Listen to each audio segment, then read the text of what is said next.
79వ స్వాతంత్ర దినోత్సవ వేడుకలు తాళ్లరేవు మండలంలో ఘనంగా నిర్వహించారు. ప్రభుత్వ కార్యాలయాలు, పాఠశాలలు, ప్రధాన కూడళ్లలో 3 రంగుల జెండా రెపరెపలాడింది.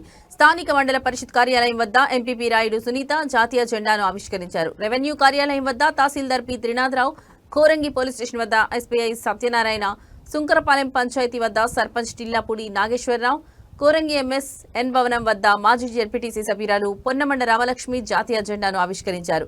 ఈ సందర్భంగా స్వాతంత్ర్య పోరాట వీరుల త్యాగాలను స్ఫూర్తిగా తీసుకుని ముందుకు సాగాలని నాయకులు ఆకాంక్షించారు. ఎంతో మంది చేసిన త్యాగాల ఫలితమే నేటి స్వాతంత్ర్యమన్నారు. ఆ స్వాతంత్ర్య ఫలాలను అందరికీ అందేలా ప్రభుత్వాలు చర్యలు తీసుకోవాలని ఆకాంక్షించారు.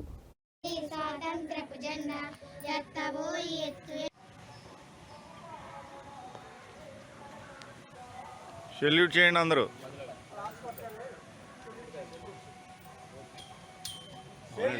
ఆగండి, ఓపెన్ అవ్వను, ఆగు, కంగారు పెట్టే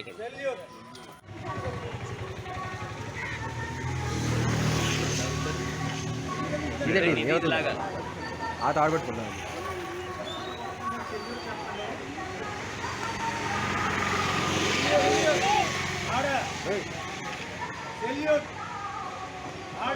సరికట్టండి.